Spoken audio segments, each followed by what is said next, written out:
Hey everyone, I had the opportunity to talk to a number of researchers who are trying to publish on just diplodoccoids, an entire journal volume just for diplodoccoids.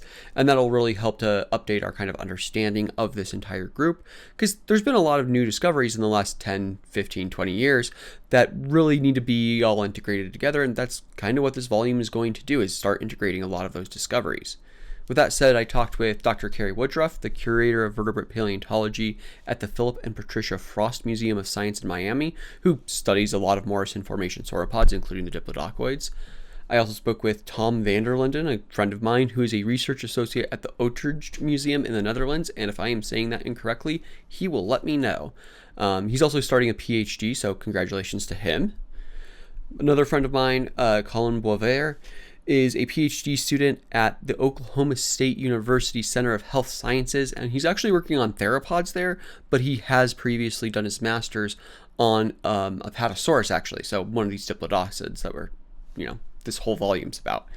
We also have John Whitlock, an associate professor at the Department of Science and Maths at Mount Aloysius College, and is also a research associate at the Carnegie Museum of Natural History. Also done a ton of sauropod stuff. So a great group of people to talk to and who are really excited about this project and really, again, as I said, updating our understanding of paleontology and specifically paleontology of the diplodoccids. Hey everyone, I am here with a number of people working on an experiment project called Reassessing the Evolutionary Family Tree and Biogeography of the Iconic Sauropod Group Diplodoccoidea. Experiment is kind of like Kickstarter or GoFundMe, but for science. And so they're trying to get $3,000 to be able to make a special volume that'll be covering all kinds of new science regarding these, as they say in their title, iconic sauropods. With that said, what exactly is this project? What all are you trying to get out of this? And we can take this to, I guess, Dr. Whitlock to start. Great. Well, I may not be the right person to ask about this actually, because I got kind of invited into it.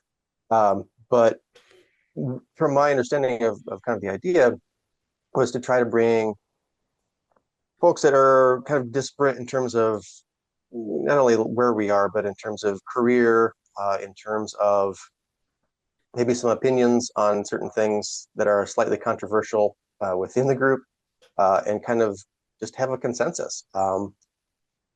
This sort of thing that usually doesn't happen very often. You might get small working groups working together, but having a large working group kind of all coming together and trying to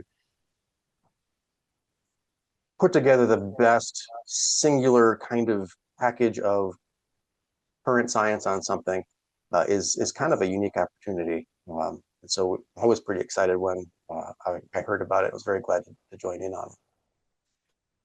Cool. And then if someone is great with all the taxonomy stuff, what exactly is a diplodoccoid? Because sauropod is a big group of big animals, and they're not all exactly the same. So if anyone feels great about going into what makes diplodoccoids really unique, why are they so important to understand? Tom, do you want to tackle that, or you want me, or who we want to throw it to? This is normally the John question because he I know actually now has this his is a own John has his question. own Oh, okay. Yeah. he has his own matrix, but sure, well, sauropods at some point evolve in the Middle Jurassic and or even late Triassic or whatever definition of sauropod you use. And at some point during the Middle Jurassic, we have neosauropods arriving, and neosauropods come in two flavors. You either have your macronarians, so which includes Camarasaurus, Brachiosaurus, and all titanosaurs, or you have diplodoccoids, which consist of Cretaceous critters called Rebbachisaurids, the Creosaurids, which you can both find in the late Jurassic, Middle Jurassic, and early Cretaceous, and your famous diplodocids, which include such species such as Apatosaurus and Diplodocus. And essentially, they are a very different way of building your sauropod relative to their macronarian counterparts, with a more horizontal bow plan, a different skull morphology.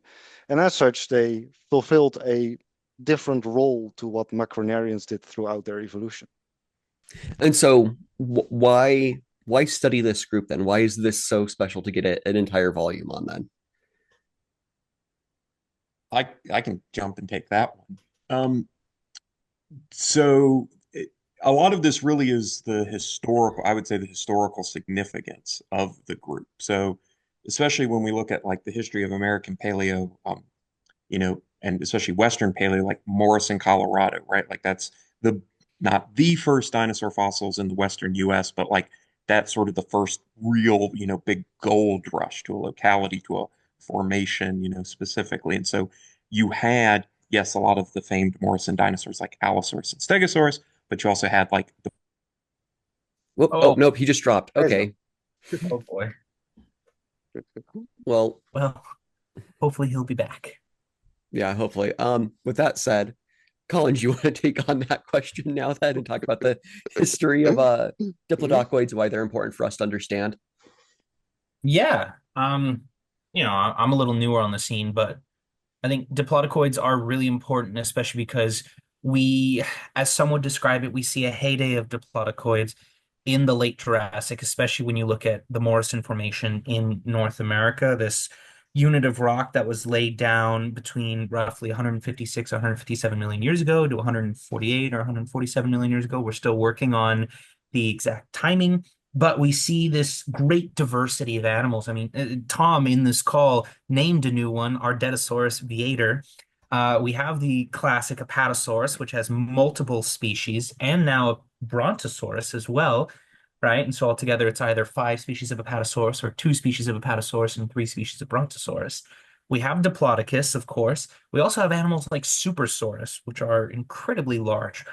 And we have potentially even Marapunosaurus or Amphicoelus, as well as smaller ones like Gallimimus, Catydocus. So, and even when we leave North America, we have potential diplodoccoids from the Tendaguru Formation in Africa from around the same time in late Jurassic. Europe is telling us a big part of the story, and we're starting to find diplodoccoids as well in areas such as South America and Asia. And so we're seeing a group that was very widespread, had a variety of different morphologies, and was incredibly successful at a time when we see a lot of interesting morphological adaptations by this group and a lot of interesting morphologies arising among other dinosaur clades. And so I think studying diplodoccoids are important to understand their evolutionary success, how they became widespread, and in general, what is their evolutionary story? How did they start, which we're still working on? How did they spread? And why did they go extinct? Dr. Woodruff has gotten back in. If you want to go Yes. back to the history of, back with Carnegie and all, feel free to hop in and chime in with that again. Hopefully it won't break up this time. No, I ended up just hot spotting off my phone, so just blowing through data. Ah, No, so yes, I don't know where it cut off, but yeah, I mean, historically, diplodoccoids are a very important group. So, Andrew Carnegie, funds the digs that would, result in Diplodocus carnegii. He had, copies of that skeleton made, and those were given as gifts to museums all over the world. So, again, for much of the world, a diplodocid was the first dinosaur that they actually got to see in a museum. That was really their first dinosaur. So it's a group that historically has been very important to us understanding dinosaurs. And, in the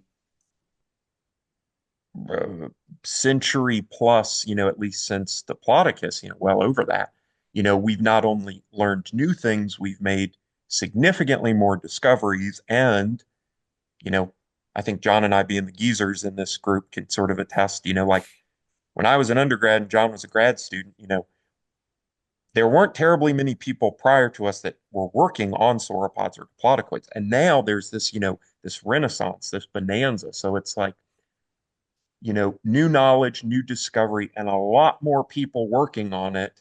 It's like there's a lot more we can sort of contribute to this group at large. So that's where a volume like this, I think, is really well timed.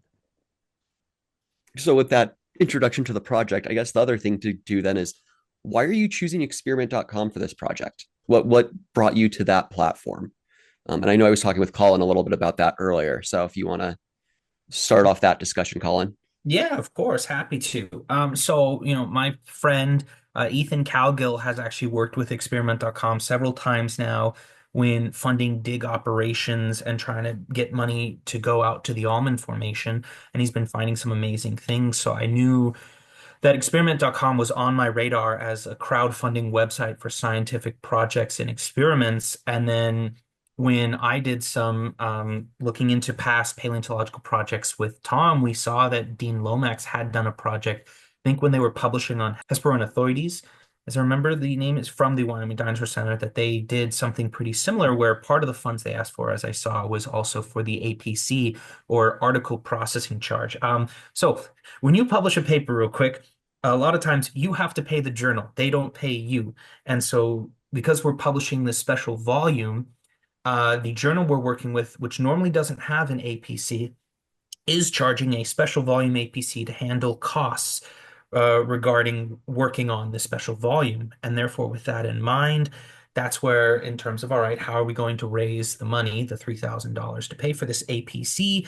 It was like, well, we could crowdfund on experiment.com and see if people would be able to help us with, in this case, funding open access science, because when these papers are published, anybody can access them. Anybody can read about diplodoccoids, and we can inspire the next generation of diplodoccoid researchers. Sounds pretty cool there.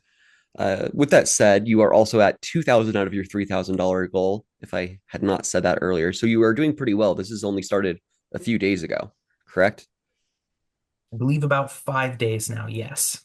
So yeah, you're doing fairly well. Hopefully, we can help get you over the line.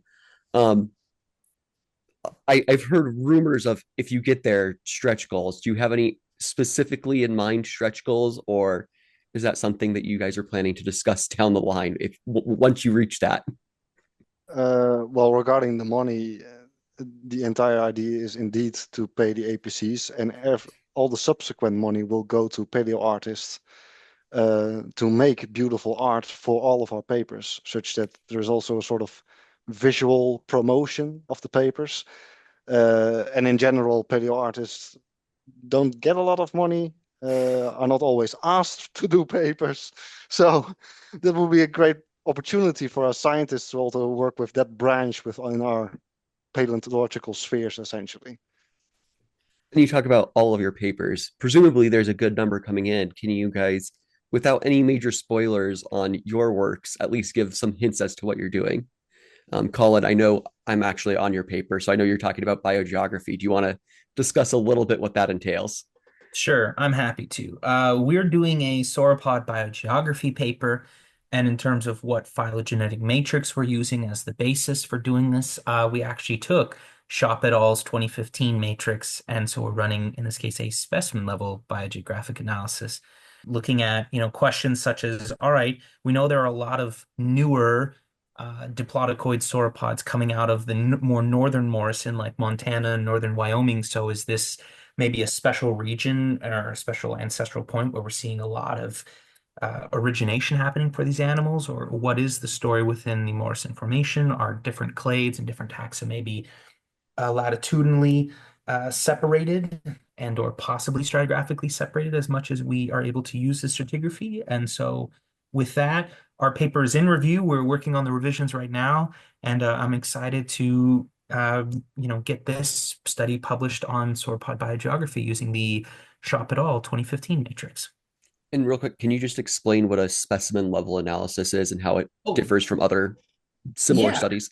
Yeah. So a lot of biogeographic analyses will use a phylogenetic matrix that has different OTUs, or operational taxonomic units, aka single points, represented by just the genus and species. Like this one specimen represents Apatosaurus louisae. This one specimen represents Diplodocus hallorum.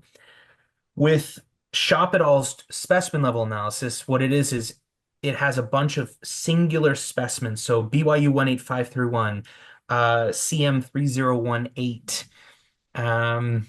I need more specimens off the top of my head, but basically individual specimens from different museums that have all been plugged into a phylogenetic matrix in order to try and help determine a hypothesis of what genus and species they're a part of. We're then running as singular operational taxonomic units, or singular points, to create a run through biogeographical models and kind of tell the evolutionary and biogeographical story of Diplodoccoidia.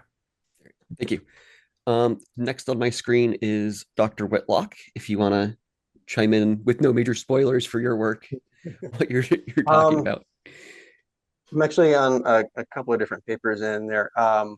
The first one, I think all of us on the project were on, or at least the majority of us, was just sort of an introductory paper.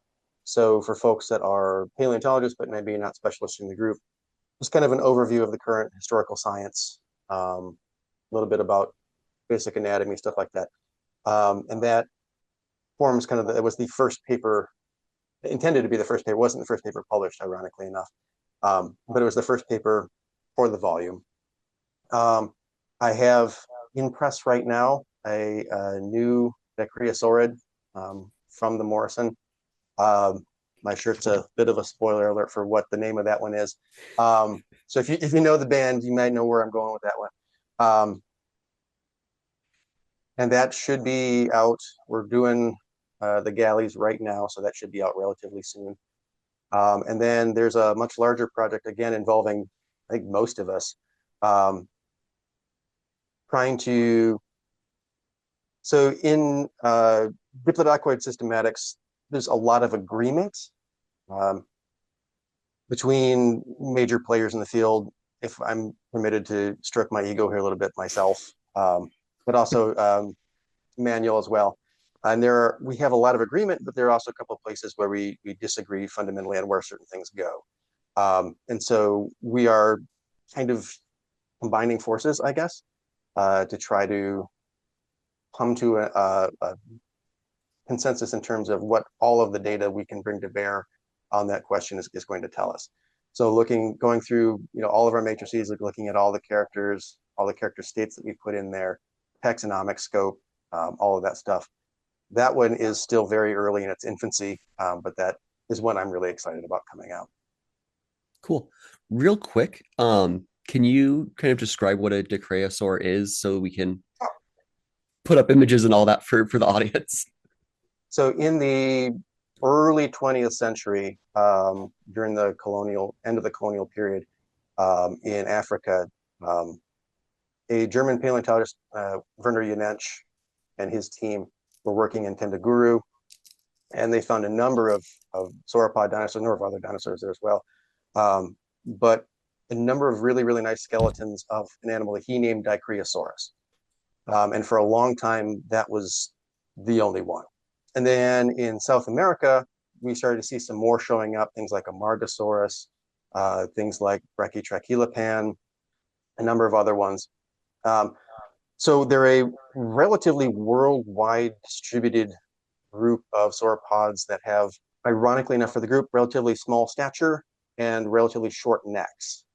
They tend to be a little bit more compact than, say, something like Apatosaurus or Diplodocus or stuff like that. They share the usual suite of, long faces, narrow crown teeth, restricted to the front of the jaw, downward turned heads, that kind of stuff. Is kind of writ small, so to speak. And with that comes some interesting adaptations where we actually think they may actually have been sort of mid-level browsers rather than low browsers that we see in the larger animals, which is kind of a weird thing to get small and eat higher up, but that seems to be where the data tells us.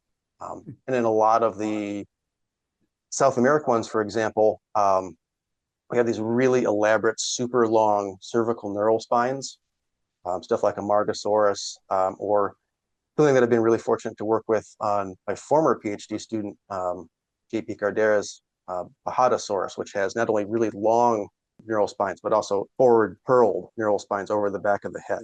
And so there's something going on with that we don't quite know yet, but it's certainly an interesting part of what they're doing.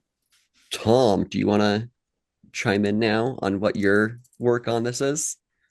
Vaguely, Well, you can be vague.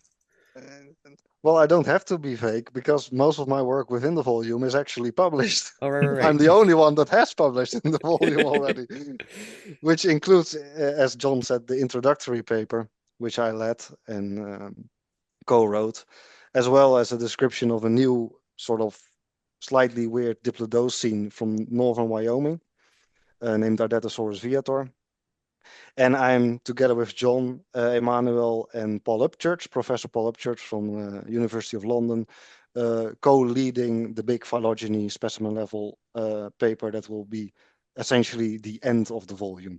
That will be another similar to what Emmanuel Chop published in 2015, a very big, elaborate paper with many new specimens and also more focus also on Dacryosaurs and Rebbachisaurids. So we have more specimens of those in there as well to really see how the entire group of diplodoccoids evolved. I will say we've brought up the Dicraeosaurs, the Diplodocus like ones are all fairly well known, but we haven't talked about the Rebbachisaurs. Are you able to give a quick little summation Well, of Rebbachisaurs, unless Dr. Woodruff has something to say about them? oh sure, Carrie can take it too. I don't work on them, but Okay. in the tree. But Well then, yeah, I that mean, sounds like a they're great one. the three subclades of diplodoccoids. We have Rebbachisauridae, Dicraeosauridae, and Plotosidae. So it's like, they're this really weird group. They're all really weird groups. So that's not saying much. Of course, really famous by the crazy Rebbachisaurus from Africa.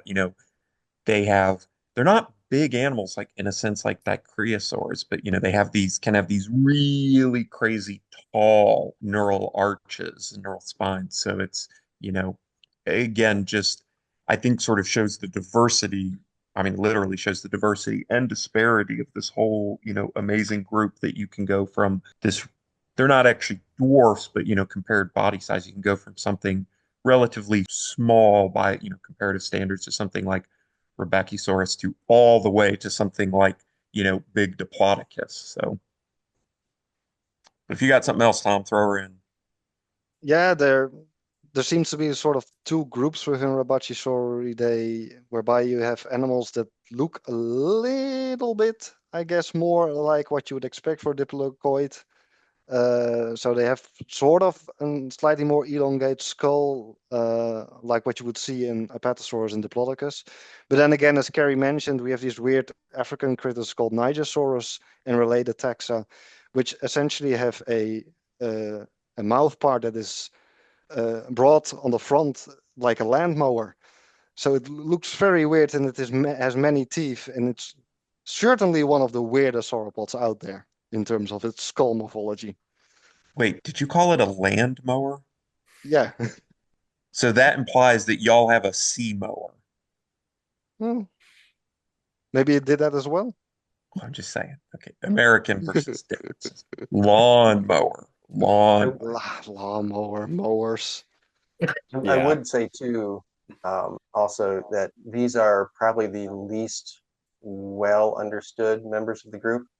In the 2007 Nigersaurus paper, that was the first time um, anyone had ever published a fully or at least semi-fully resolved phylogeny of the group. That Mm. that effort, and we were only able to do that because Nigersaurus was so complete. Prior to that point, we had stuff like Rheosasaurus, which was a scapula. We had Rebbachisaurus, which was a really large, but just a single dorsal vertebra and a scapula and a couple of other parts. And it wasn't until we started getting things like Nigersaurus, and then later a lot of stuff from South America now too, Campanaya and things like that, that are more complete. And so that particular group has been somewhat understudied and understood. But I think we're kind of getting to the point now where, again, thanks to the work we did with Nigersaurus, we got kind of a leg up on knowing their biology almost now maybe better than some other groups in there as well. Again, because of the weird skull of Nigersaurus, the teeth, the tooth battery that's in there, the rapid replacement rate, all of that stuff.